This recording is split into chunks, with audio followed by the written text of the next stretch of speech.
Hello, everyone. Today it's going to be a very interesting interview for us because we have with us Leela Manolata Akula. Now, she has bagged Microsoft with a package of 40 lakhs per annum. She's a student. She's a student of Sayadri College of Engineering and Management, Mangalore, and she's got into Microsoft, and she's from computer science. And what's so interesting is, she's not coming from those IITs or NIT. So this gives a lot of hope for students who are studying in colleges like ours that, if Leela can do it, even we can do it. So let's hear it from Leela. Hello, Leela. Hello, ma'am. So I'm so happy that you're here. So, Leela, can you just tell us what is the designation and also a little bit about the rounds that were there? Yes, ma'am. So I'll start with the designation description. So the designation is a software engineer role. And under this role, you have again various sectors which come up like web development or Android, or if you're interested in cloud. So there are various other options available under this role. But the main title is the software engineering role. And starting with the rounds which were taken place to in the interview process, initially we had to apply by ourselves. It was an off-campus opportunity, so we have to apply it on their official website, on their job website. So after application, we were given an assessment link where there were some coding questions. It was three coding questions, and I would say the level of difficulty was from medium to hard. But since I performed well there, I was allowed to move further for the next round. And this time the process was a little different because they also include the development field where students can show up their development skills. So as the next round, we were assigned with individual uh, experienced software engineers at Microsoft as our mentors. And these mentors guided us to develop a fully functional website, if not fully, at least partial functional website. And the concepts for these websites were provided us by the Microsoft recruitment team. So based on these concepts, we have to just select one and perform on it. And side by side, we have to discuss it with mentors. And these mentors basically provide us with how we should move forward with the idea, what steps need to be taken first, and then the next. So after this round, we were evaluated based on how we have developed the application. And after, since if for all the students who have cleared this round, they were moved further in the interview process. And as the next round, we had a one-on-one interview with again an experienced software engineer at Microsoft. And this one-on-one interview focused more on your problem-solving skills through coding. And I would also like to point out that many students feel that there is one specific language which every company prefers, but this isn't true. A language is preferred by a student, and no one basically points out to you which language you should use. They basically prefer whichever language we are comfortable in, and they only focus on the problem-solving abilities of the interviewed student. So after clearing the interview process of the coding challenge, we were again moved to the final round, which was an AA round. And in this AA round, we were interviewed by principal engineers of Microsoft. And these engineers are basically having 10 plus years of experience. And they mainly focus on other concepts, including the problem solving skills like the operating systems concepts, how familiar you are with, how familiar you are with the networking concepts in computer field. And yeah, and so again including the coding round as well. So this was all about the final round. And after final round, you're contacted by the HR are if you're allowed to, like, if you're given this opportunity or you are rejected. All right. So sounds pretty intensive, Leela. So just want to check with you. See, you have Microsoft did come to the campus in the month of August. I don't know. Did you write that time? Did you apply for that? No, ma'am, I didn't apply it that time. Okay. And so I just also want to understand that you already have had a couple of offers previous to this. So when you have written the other campus recruitments and when you compared it with Microsoft, what was the difference? Or was there any difference? Yes, ma'am. So, one major difference I would say is how the interview process is for such companies. Like, there's basically two main points. Like, one is service based and one is product based companies. Now, for the on campus one, I have basically got into companies which were service based. So for these companies, the interview process mainly relies on the aptitude rounds, the group discussion rounds. So they basically focus more on your mathematical skills, also problem skills as well in the technical rounds. But again, the initial shortlisting comes after the aptitude round. But for product-based companies, I would say aptitude rounds do not exist. They totally focus on your problem-solving skills, your computer fundamentals, how good you're with the technical background. Yeah, this would be the difference, I would say. All right. And how long did it take for you to apply and finish off? So I mean, did it take some time because there were quite a few interviews? So how long? How long was this gap? Yes, ma'am. So I initially applied in the month of January of this year, and the interview process went on for 3 months, I would say, before we had to give an assessment, then again the shortlisting, then development of a website. So all this process nearly took 3 months All till right. the day I got my results. All right. And so I just want you to share with the students, like if a student, like wants to apply and get clear these companies, what is it? What are the things that they really should concentrate on while they're studying in engineering? Yes, ma'am. So I myself have not paid this much attention to the interview process from my first year of engineering. I nearly had waited for 3 years of my engineering to get completed and then focus on interview process. So all this preparations through which I got this opportunity was started just in my fourth year of engineering. So I would just say that it's never too late to start, as I myself have started very late compared to other kids who have got this opportunity. And for computer science, not just computer science students, anyone who is interested in this field of software engineering should focus more on subjects like data structures, algorithms, the operating systems, very basic of computers, the networkings, and the database management systems, all these which are present in our curriculum. These all are really important, and these are mainly focused in such big companies like Microsoft. All right. And when do you study these subjects? Which year?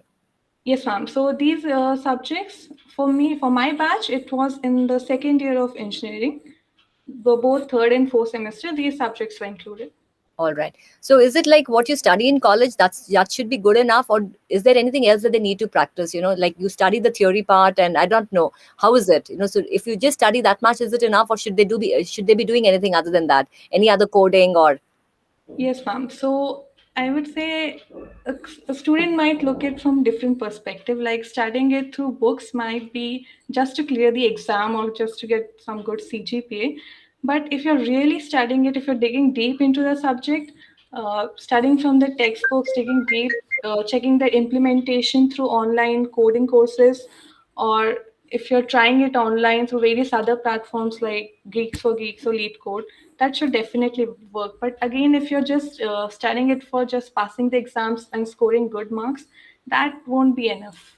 Yeah. So anyway, we are focusing on campuses. So tell students, because very late, like you, Leela, you've been a bright student, right? Your CGPA has been around how much? 9. Yes, ma'am. Right, 9. So that's a great CGPA to maintain, right? But most of the kids do not have such high CGPA. So such students, what should they be doing? I mean, they study, of course, they study for the exams, but then also focuses there on the companies. So you said which sites? I mean, could you just specify again? And how soon can they start? Can a second year student also start working on the sites, or should they wait for the final year? I would say the sooner the better. Huh. Yes, and there are many online videos on YouTube. There are many channels which are also referenced by many great people in already working in these companies. They have already started their YouTube channels. They do give do make such videos on how to apply for these opportunities, how to make use of it, and many websites like Geeks for Geeks, which has great articles by some experienced software engineers on different concepts. And again, for coding platforms, I would say CodeChef or LeetCode to practice. Can you And say the last one again? A code chef, or LeetCode, how do you spell it? Huh. LeetCode. Okay, lead code. All right. Yes, these are very reputed websites where many people practice based, and these websites usually have company-based specific questions, which are again told by the people who have already joined the company. They specify like, okay, this is the level of difficulty questions which are being asked in such companies. So these websites did were useful for me as well. All right. And you said about videos. So, when you go to YouTube, there's so many videos. If you could say a few which were helpful for you, so that because otherwise, for a lay student, to find out which is really good may take a couple of years. So, Yes, ma'am. So I did follow some websites like for development, I did follow like sorry for the data structures algorithms based on the concepts. I did follow YouTube channel by Aditya Verma, and there are concepts like of operating systems and computer networking for which I followed Gaurav Sen YouTube channel. And for some specific coding questions where you need to know the procedures on how a particular person has coded this, you I would say Take You Forward is one YouTube channel which was useful for me. yeah, thank you so much because this really helps because there's so many YouTubes, and then just to get that one channel, it takes, and people usually don't share. So it's really nice of you, Leela, to share it with the audience. Yes, And ma'am. Leela, another one thing, what should a student, you have said, but anything specific, like, if someone you've gone through the whole process, so what would you have wished someone had told you before this, right? So anything specific which you can actually share with the juniors or anyone who's aspiring. Yes, ma'am. So, in my third year of engineering, starting from my second year, I did kept my focus on development. I was more inclined towards web development, so I took up courses on YouTube. I saw how it is done, and I really did well with it. I also bagged an internship for that. And but the mistake I did there was I was completely inclined towards web development. I didn't improve my problem solving skills, which really come in handy during these interview process since they mainly focus on the problem solving skills. So I wish someone would have told me that maybe you should have kept a balance between the development and your problem solving skills, which I didn't keep from the start. So that is one thing I would say. And one more thing is, in my third year of engineering, I got active on LinkedIn. And on LinkedIn, I saw many people keeping their statuses as they got opportunity on Google, in Microsoft, in Amazon. And when I used to check their profiles, it was very much clear that they didn't belong from that tier 1 and tier 2 colleges. They were usually from tier 3. So I had that main myth kind of thing that only tier 1 and tier 2 bag such opportunities in tech giants, but that was so not true. And looking at these people who got such amazing opportunities for being from a tier 3 college, got into such big tech giants, and did so much well in their field, I got a encouragement that yes, even I can do. And since some tech giants don't usually look at your college name, they give an opportunity if you have a good profile. And yeah, I would say that is one thing I learned in my third year of engineering, and I took that point and worked on it in my last year.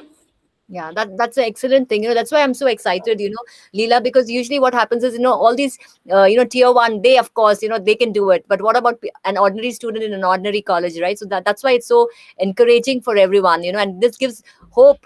For your juniors, every batch we've got around 700 students, so all of them, like you're a role model for them, so this is very nice. And it's encouraging for them, but I think also they should keep in mind that you have been slogging it out, right from your CGPA to going through these coding, whatever, and applying for this internship and all that. Again, just we don't have a lot of time. I just want to ask you, what were the during the interview you had so many rounds, right? So what were the key questions that come up interview, which, like, some sort of a sample questions, if you can give, which actually took you by surprise or made you think, which is not there in the general interviews, right? Or what was so special, I mean, what were the type of questions that they asked during the interview, so that students get an idea, sort of, how does it happen in these companies? Yes, ma'am. So, to talk about it technically, the problem solving skills through coding is really important, and this is what is mainly focused on the interviews. So, in the one on one interview which I had with a software engineer at Microsoft, they had asked me one coding question related to arrays, And when it comes to arrays, there are many different concepts which needs to be focused on, like dynamic programming and sliding window techniques. So these were the questions. These were the concepts on which questions were asked. There are mainly just one or two questions based on the time which is given, and there's just a 1 hour time, and you have to solve it. You have to give an efficient answer for the question they have kept forward.